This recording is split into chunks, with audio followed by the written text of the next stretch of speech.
Each year, Microsoft Research hosts hundreds of influential speakers from around the world, including leading scientists, renowned experts in technology, book authors, and leading academics, and makes videos of these lectures freely available.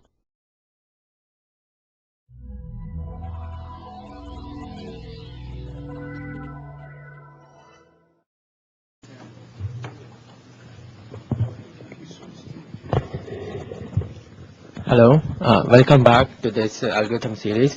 Today we have Wahab speaking on convergence in competitive games. Wahab is from MIT. He's a student of Michel Goemans, who spoke actually last time. Okay, hi everybody. I'm going to talk about convergence in different games, and this is a joint work. This talk is based on joint works with Adrian Vetta at McGill University and Sidiropoulos at MIT. And I use some definitions from another joint work with Michel Goemans, Lee, and Marina Thottan. So I'll start with a simple example to define some notations. Consider the following card game or party affiliation game. So we have a graph, and each node in the graph is a player. So we are given a graph, and each node is a player, and there are edge weights on the edges of the graph. And each edge shows how much this guy hates this guy, or how much they are enemies. So the strategy of one player is to choose one of two parties, is to choose one of the two sides of the cut. And the payoff is the total contribution of this player in the cut. So he wants all his enemies to be in the other side, and he wants to have less enemy in the same party. Okay? So when we start from a strategy profile, in this strategy profile, player 1, 2, and 5 choose to be in the left party, and player 3 and 4 choose to be in the right party. But as we see, player 2 and 5 are not happy here, because look at player 5. He has two enemies in his party, but no enemies in the other party. So he would like to change to the other party, player 5. And also player 2 has one enemy in his party and one enemy in the other party, but he hates player 5 more than how he hates player 4. So he prefers to go to the other party. So as we see, player 2 has incentive in this situation to go to the other party. And what we are interested in is the social value that players will end up with after optimizing their payoff. So in this example, we are interested in the cut value as the social value. So in this situation, the cut value is 2 plus 3 plus 2, that is 7. And if player 2 change party and go to the other party, the cut value will increase, and it will be 2 plus 3 plus 3, 8. And if you notice, this situation is a stable situation. Nobody has incentive to change party in this situation, because the value, the weight of the edges to the other party for each player is more than the value of the edges in the same party. So we call this is a stable situation, or this is a pure Nash equilibrium of this game. But as I said, in the same situation, player 5 also has incentive to change party and to go to the other side. So if we let player 5 play, player 5 will go to the other party, and now the situation is that the cut value is much more, it's 12, when you sum over all the weights of the edges here. And actually, this is the optimum cut value that you may hope in this graph. So one thing that we can notice here is that the social value of a pure Nash equilibrium might be less than the optimum social value.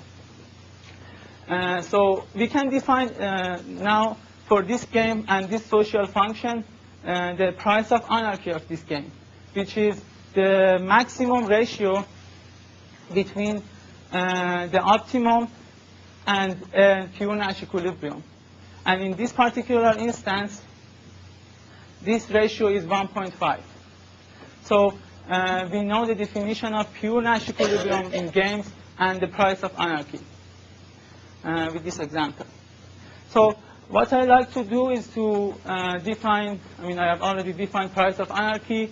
I want to give you some reasons that this is not the complete notion of performance in games. Then I want to talk about convergence and state graphs and fair paths in games, and give you two concrete examples of the convergence in games. One is a cut game that I talked about in terms of different social functions, and one is a set of games with submodular social function that I'll talk about at the end. So as I said, given a game, each player wants to maximize his own payoff, and we can, in different games, we may have pure Nash equilibrium, or in all strategy games, we have mixed Nash equilibrium. So we can define price of anarchy of that game as the maximum ratio between the optimum solution in terms of a social function and the Nash equilibrium in that game. And we know that if a game has large price of anarchy, then we need some central regulation, or we need to change the rules of game in order to get a better social value out of this game. Because players may end up with a Nash equilibrium, and we know that if the price of anarchy is large, the social value of the Nash equilibrium is not good. But on the other hand, a small price of anarchy does not mean that we do not need a central authority. So there are several reasons for this. One reason is that some games do not possess a pure Nash equilibrium. So, and for some games, it doesn't make sense to talk about randomizing over different strategies and talk about mixed Nash equilibrium. Another issue is that even if pure Nash equilibrium exists, we are not guaranteed that if we let players play in this game, the selfish behavior of players will converge to such a Nash equilibrium. And the last point is that even if we can prove that Nash dynamic converges to a Nash equilibrium, the time that it takes to converge to such an equilibrium might be exponential. So we need other measures to study a game in terms of a performance for a social function. So what we are going to do is to define to model the selfish behavior of players as a set of best responses in a state graph. So we say that we let players optimize their payoff, and each player has some best response in the current situation.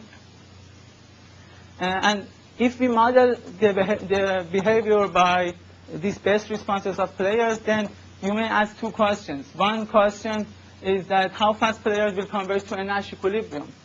But the other question that you may ask, and we are interested in, is that how fast players will converge to an approximate solution. So if we are interested in a particular social function, so we want to see if we let players play, how fast it takes to converge to a good solution in terms of that social function. So we know what we are interested in. Let's define the state graph more formally. So the state graph is a graph in which each node is a state of the game. So each node corresponds to a strategy profile of all players. And there is an edge from one state to another state. If there is one player who changes his strategy, there is only one player who changes his strategy, and he improves his payoff, or he plays his best response. So, for example, in the cut game, if player 2 goes from this side to that side, he improves his payoff, and we'll end up with this state. So we have 2 nodes in the state graph, and there is an edge with label 2 in the state graph. Okay, so the definition of the state graph and the label of edges are clear. So in the state graph, if we are interested in the speed of convergence to an approximate solution, we should consider fair paths, in the sense that we should consider paths in the state graph in which we let each player play at least once in polynomially many steps. If we consider some paths in which we do not let some players play at all, then this player might be very important for the social function.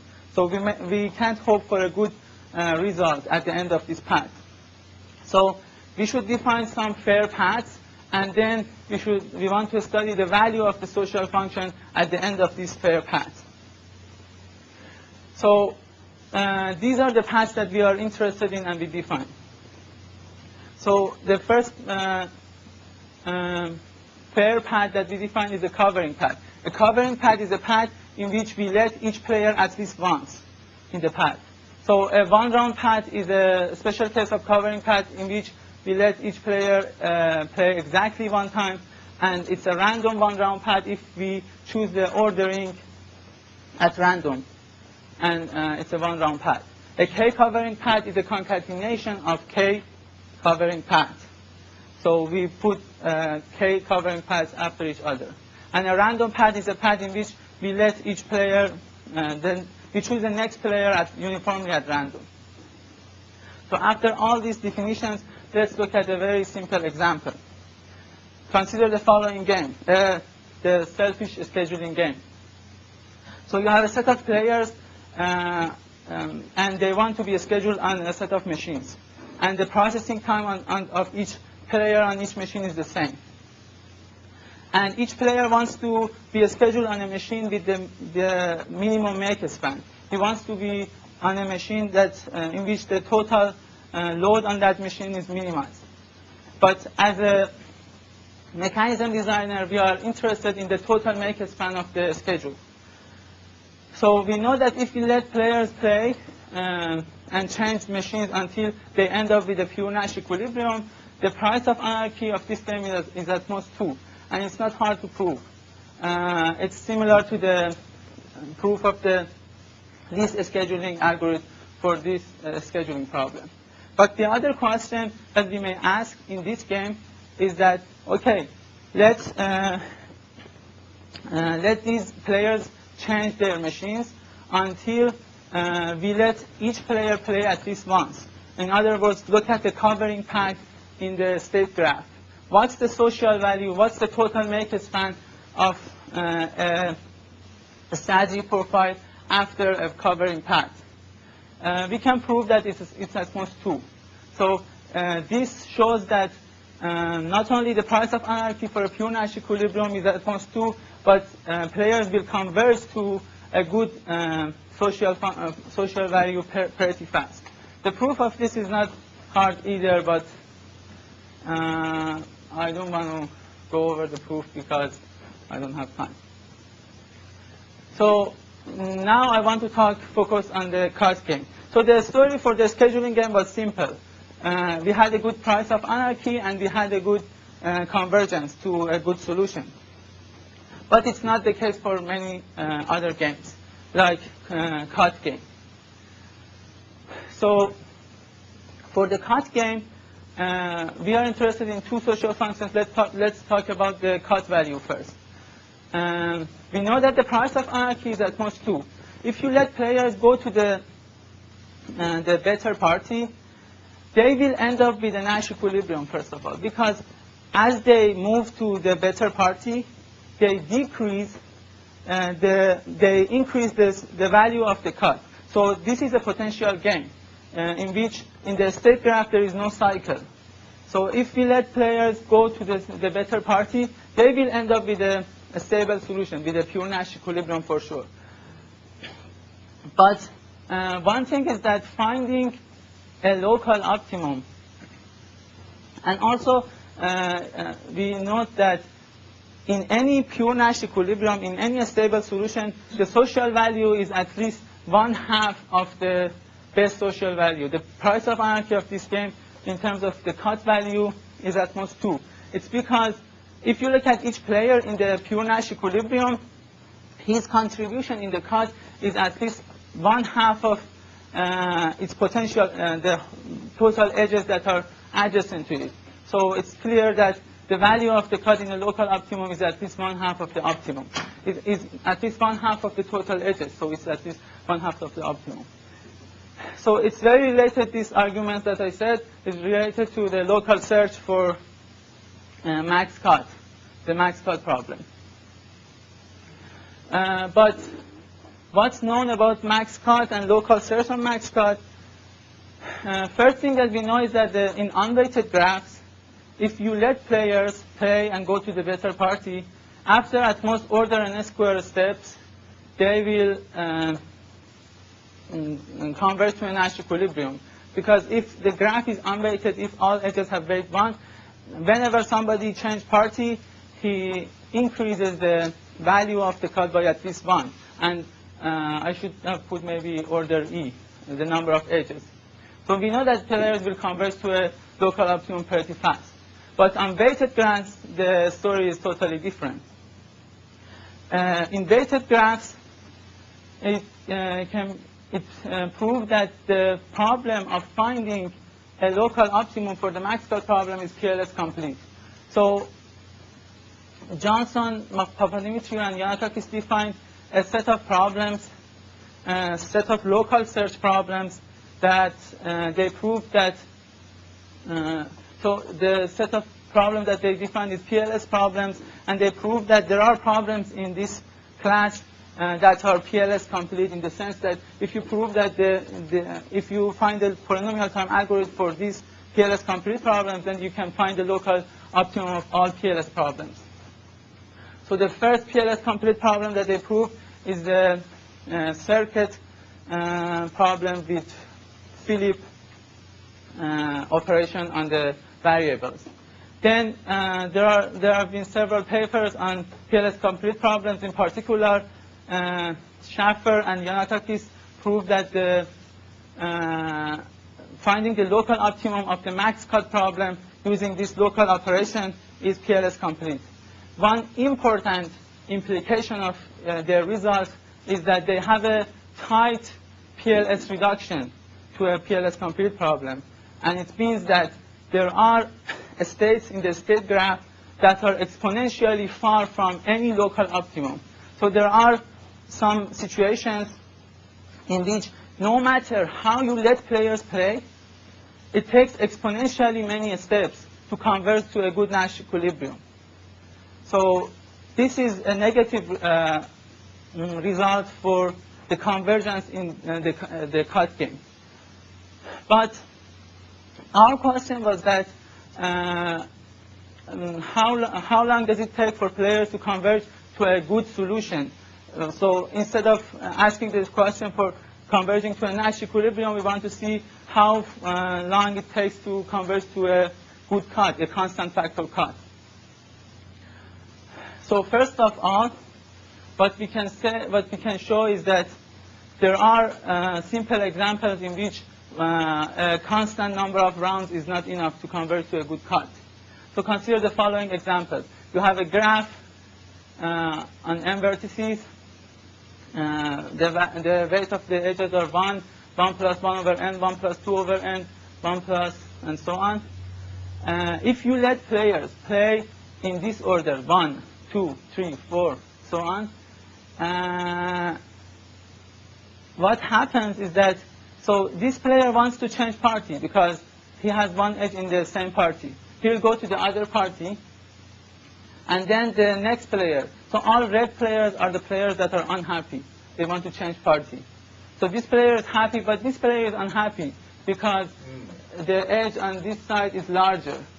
So he will go to the other side, and so on. So because the next edge for each player is larger, they will go to the other side, all of them.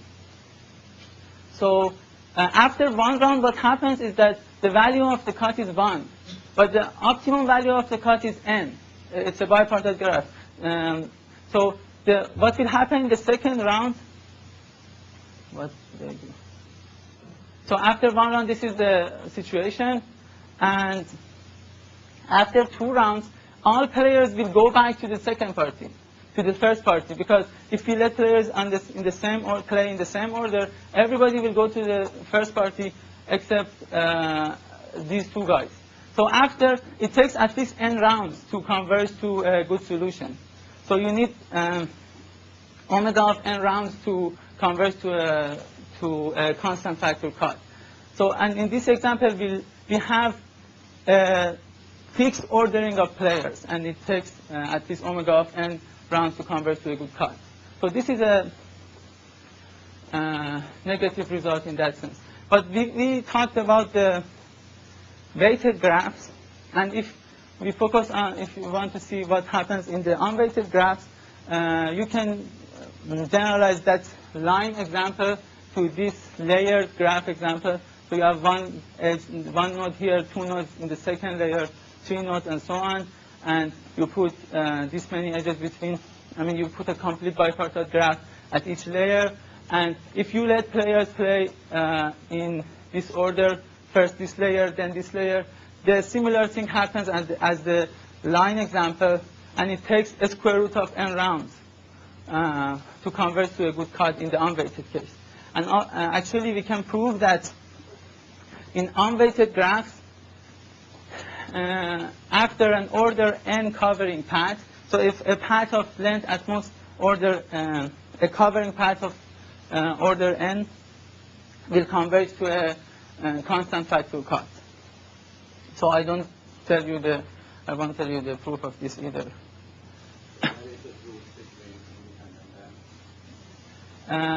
This is open. For the unweighted graph, between the square root of n and n is open. So how about weighted graphs? This is, for unweighted graphs, we know that a lower bound of square root of n and an upper bound of order n. I mean, the proof of this is not either hard, but it's not straightforward.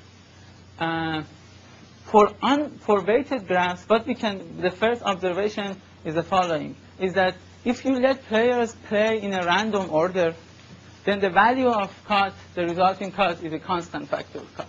So, I mean, this is a positive point for the convergence in the cut game. It means, so how can we prove this? There are 2 points in the proof. The first point is that if you sum over the payoffs of players right after they play, the sum of these payoffs is at least 1/2 of the value of the cut, because each player has at least 1/2 of its value.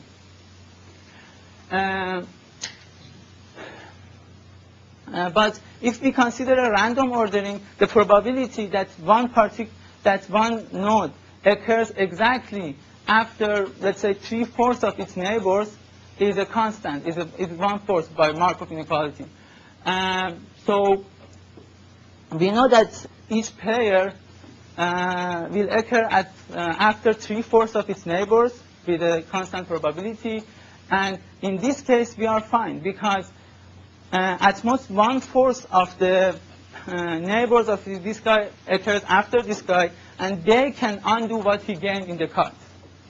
But at the end, the value that remains for this guy is at least 1/4 of its contribution. So with constant probability, the contribution of each guy is a constant factor of its maximum weight. So with linearity of expectation, we can say that with constant probability, the value of the cut at the end is a constant factor. You mean at least? Is at least, yeah, that's very true. It is at least one. So, for random one-round paths, we are fine, but for arbitrary covering paths, we are not. So we can give some examples in which the value of the cut after exponentially many covering paths is not good. So let's look at these examples for the weighted graphs. So I have some pictures on this. Okay, consider the Schaeffer-Yanakakis example for the max cut. I said that they have an example in which the value, it takes exponentially many steps. No matter how you let players play, it takes exponentially many steps to converge to a local optimum. So this plot here is the Schaeffer-Yanakakis example for the max cut. And okay, so in this example, consider one state that's exponentially far from any local optimum. If you let players play in some rounds, 1 to n, you know that there is, because this state is exponentially far from the local optimum, there is one guy who changed party, who changed side exponentially many times. So let players play in some rounds in this example, and consider that one particular vertex that changed party exponentially many times. Now add this line to the Yanakakis example. So you add this line of n vertices to Schaeffer-Yanakakis example, and you connect all these vertices to vertex v, and you have a line here. The value of the edges on this line is much larger than the value of edges toward v, and the value of the edge, these blue edges, are much less than the value of edges in the exponential large example. So what I mean is that these blue edges does not change the order of playing, changing the party for nodes in this example. So in that example, if we let players play in the same order, the same thing happens. And we know that this guy V changed party exponentially many times. So, okay, now let's see what will happen. We'll start from this situation, and we let everybody here plays until V goes to the other party, goes to this party, for example. And then we let players 1, 2, 3, 4, until n play in this order. This will be, if we let players play in this order, it will be a covering path. We let each player play at least once in that case. So if we do that, the second player wants to go to the other party because he has 1 to the other party, 1 to his own party, but he has a blue edge, a small blue edge to his own party. So he wants to change. So as player 3 until player n minus 1. So everybody will, if we let them play from 1 to n, they will change party. So this will be the situation after the first covering path. Then we let players in the exponentially large example play until we change party. When we change party, now we let players in the reverse order, in the line to play in the reverse order. So we let n minus 1, n minus 2 until 1 play. So if we do that, n minus 1 wants to change party for the same reason as here, that 2 wanted to change party, and everybody will change party until we have this configuration. So if you see, okay, now from this, we let players in this example play until V goes back to the same party. So we'll end up with the same situation. And because we change party exponentially many times, we can have exponentially many covering paths in which the value of the cut is at most 1 over n times the best value that you can hope. Because in the best cut, we can have all these edges.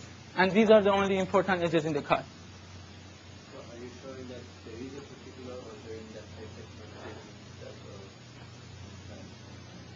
of It's not an ordering, it's a covering path. So there is a combination of covering paths in which we let each player play at least once in this path, at least once in this path, and so on. Yeah, there exists this ordering. There might be another, like if they just play in natural order, As I showed earlier, if you let them play in a random order, they will converge pretty fast. So there exists a good order. So the first theorem that I showed, that a random order converges pretty fast, also shows that from any state, there is a path of length at most n to a good cut. So there is a path of length at most n to a good cut, but this example shows that there are fair paths of exponential length of bad value at the end. So this is the story for the convergence of the weighted graphs. But one other observation that's interesting to us, at least, is that if players are too greedy, in the sense that I don't change party if I don't gain more than twice what I have now. So if I gain a little bit by changing party, I don't bother changing party, because there might be some price or some other things.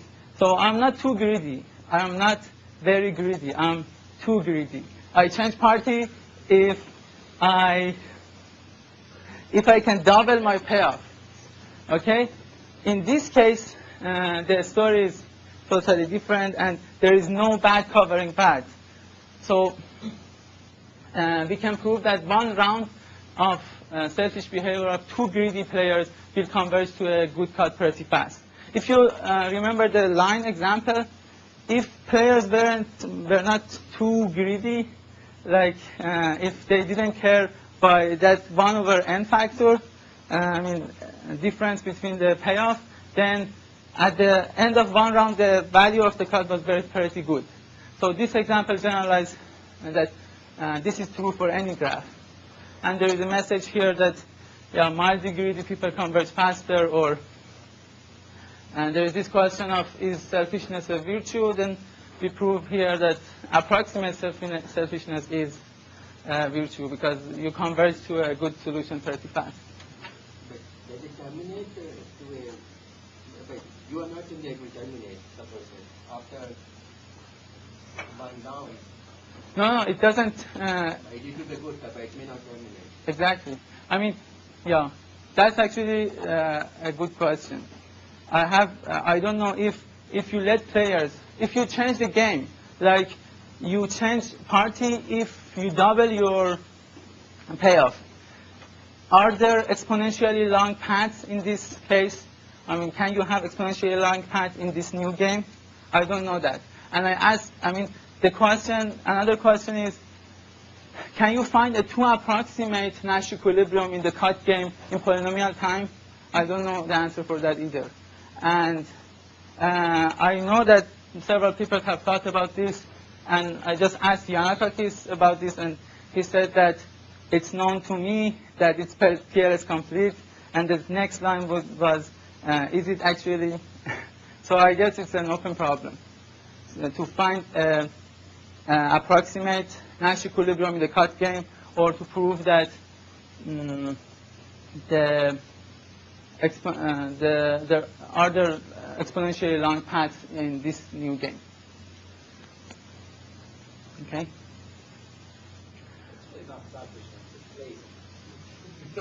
Okay, actually, you should be a little bit lazy. See, if you are not greedy at all, then, if everybody is too lazy, then they won't end up with a good cut either. They should be a little bit greedy. I don't know, maybe I should say mildly lazy people. So the other social function that we can consider here is the value of the cut minus the other edges in the cut. And we can ask the same question as how fast players will converge to a good solution in terms of this social function. So I define the happiness of each player as its contribution in the cut minus the other edges that are in the same side. So my question, then my social function is the total happiness is the sum of happiness of players. It's the same as the cut value minus the other edges in the cut that are not in the cut. So it's related to the correlation clustering problem and the problem of maximizing agreement minus disagreement in the correlation clustering problem. That's a constant factor approximation for this problem is not known, and a log n approximation is known. It's in the following box. But what we know is that the price of anarchy is unbounded if we consider this social function, and it's because of a simple example, a cycle of size 4. If you consider this cycle, then there is one pure Nash equilibrium that's like, this is a pure Nash equilibrium. And the social value of this pure Nash equilibrium is the cut minus the other edges is 0, but the optimum is this. So the price of anarchy in terms of this social function is unbounded. But what we can say, I mean, for this, it's just interesting to, let's say, approximate this function in a special class of graphs of large gears. If we start from a random cut and we let players play in a random ordering, then the expected happiness of the resulting cut at the end is a sublogarithmic approximation. So it's via studying graphs of large gears and proving that some bad events does not happen. I'd rather maybe skip. It's the total edges, the whole. So because the girth of the graph is large, let's say greater than log n over log n, then we can hope, for example, for a sublogarithmic approximation in terms of that lower bound. So yeah, there are some technical lemmas here that, because I want to focus on the second part and give you another message, I'll skip this part. So now we studied one game in which Nash dynamic converged to a Nash equilibrium. That we know. In cut games, we knew that it's a potential game. So the selfish behavior of players will converge to a Nash equilibrium. But how about games in which this is not true? So a good example of these games is valid utility games. Let's define them. So in Fox 2002, Adrian Vetta defined a set of games, and he called them valid utility games. And don't ask me why we call it valid utility. In these games, the strategy of each player is a subset of a large ground set. I mean, if you learn these set of games, whenever you have a new game and you want to see what's the price of anarchy of this game, you can really try and see if it fits in this definition. I have seen several games that are special cases of this game, this general game. So the strategy of each player in this set of games is a subset of a large ground set, and the social function is a submodular set function on this ground set. So a set function is submodular if the marginal cost of any new member to a larger set is smaller. I'm sure that if you didn't know the definition, you didn't get what I said. But submodular set functions are well known.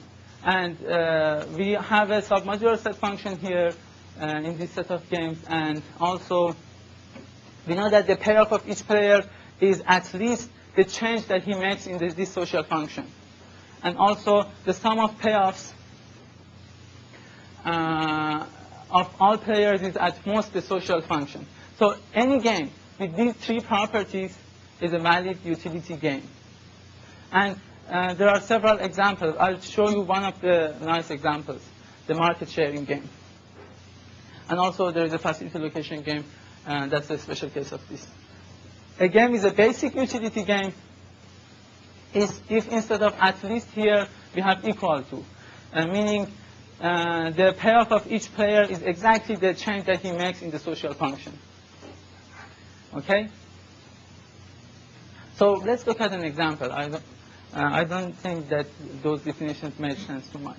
So here is a simple example of a valid utility game. It's market sharing game. So you have n items and m players, and each item has a query rate, QI, and a size, CI. And each player has some budget or some storage space, BJ. And the strategy of player J is to choose a subset of items, and the total cost of these items, the total size of these items should be at most BJ. So that's the strategy of each player. And what's the payoff of the player? For a game, you need to define the strategy and the payoff. So the payoff is the sum of the payoffs that players get from items. And if I provide this item, I get the query rate of this item as my payoff. Okay? So the payoff that I get by providing this particular item is exactly the query rate of that item. But if many players, if let's say 3 players, provide the same item, then the query rate of this item is divided equally between them. So that's the game aspect of this story, that the query of an item is divided equally between the players. Okay? So if we are interested in the total query that's satisfied in the market in this game, it is a valid utility game. And one thing is that the social function, if it's so here, each player, strategy of each player is a set of the ground set, that's the set of all items. So, and it is a submodular function, submodular set function. So this is a valid utility game. This is an example of valid utility game. So Eldridge and Vetta proved that the price of anarchy for a mixed Nash equilibrium, let's say in these games, is at most 2. And also he proved that pure Nash equilibria exists for basic utility games. Basic utility games are a special case of valid utility games. And also he proved that there is no cycle in the state graph. I mean, it's a potential game. Basic utility games are potential games. So in terms of convergence, the first thing that we can say is that for basic utility games, after one round of letting player optimize their payoff, we'll end up with a 1/3 optimal solution. I'm sorry, could you sort of describe how the game goes? Okay, so each player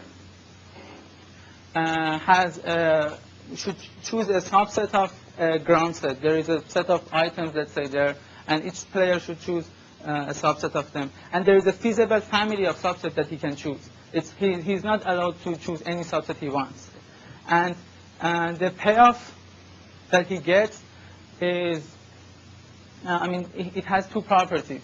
It's at least the change that, so if he plays or if he doesn't play, he makes some change in the social function. A social function is a submodular function that's defined on the union of the strategy.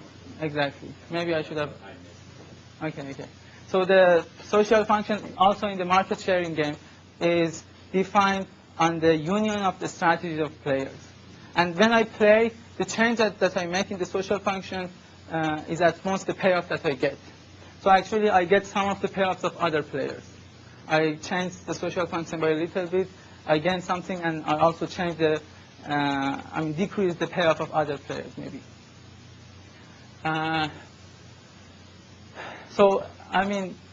Talking about general basic utility games is harder, but about the market sharing game, I can tell you what the story is. So there is a set of items, and each player comes and from his budget, he can satisfy a subset of items. And there is an interest graph. So he can satisfy a subset of a given subset of items. And the total size of the items that he can satisfy should be at most his budget. Still a question about this. So a player plays that changes the union. Mm-hmm. Now, does he get the increase or the decrease? Which direction does the... He gets something more than the increase that he makes. So, for example, in the market sharing game, when I satisfy a set of items, some of these items have already been satisfied by other players. I don't increase the social function for those items because they are already in the market that's satisfied. But I get some of the payoff out of it. I get maybe half or 1/3 of the payoff of this item. And I may satisfy some new elements, and I increase the social function for those items. Okay? So, what we can say is that, okay, let players play in one order. Play at least once in an order. And at the end of this order, the value of the cut, the value of the market that's satisfied here is at least 1/log n, and it's tied for one round. So these are also positive points for basic utility and market sharing game. But my last message was on valid utility games. In the general valid utility games, Adrian and Vetta proved that the price of anarchy of mixed Nash equilibria is small. But what we can show is that there are bad cyclings in the state graph. So there are a sequence of players that in the state graph that when you let players play in this sequence, you will go on a cycle, first of all, so you won't end up with a pure Nash equilibrium. And the value of the social function in this cycle is very bad. It's 1/n times the optimum social value. So this means that having a good price of anarchy for that game, for valid utility games, is not, doesn't mean that we are in a good shape. And actually more than that, we can say that if you look at the state graph, you can define, instead of a pure Nash equilibrium, we can define a cyclic equilibria on the state graph. This is a strongly connected component in the state graph. So it's a connected component that you can go from any node to another node, but there is no outgoing edge from this. So if you, with some sequence of best responses, you will end up with one of the states in this equilibria, then you will remain in this equilibria. You don't have any way to go out of it. If you let players optimize their payoff one at each time. So we can define cyclic equilibria, and we can show that for valid utility games, there are poor cyclic equilibria. So it means that really people may converge to a bad solution. So, having a good price of anarchy doesn't mean that in valid utility games we are in a good shape. That's it for valid utility games. So I want to conclude now, actually, and so what we did is to study the speed of convergence in games instead of just studying the Nash equilibria, and we defined a concept of cyclic equilibria, which is a better and alternative measure to study systems in lack of coordination. And we also looked at the fair paths, and we believe that in some local search algorithm, if you do a fair path and you stop after polynomial steps, you are in a good shape, like the mildly greedy players. So you don't need to go until you get to a local optimum to have a good polynomial time approximation algorithm. And there are several open problems, two of which are very interesting to me. First one, we said before, that can we find two approximate Nash equilibrium in the cut game, or can we prove that the length of any best response path in the approximate cut game is polynomial, or the same question for the market sharing game. Actually, for the market sharing game, I don't know if it's PLS complete or not. And yeah, for different games, you can ask these questions. That was.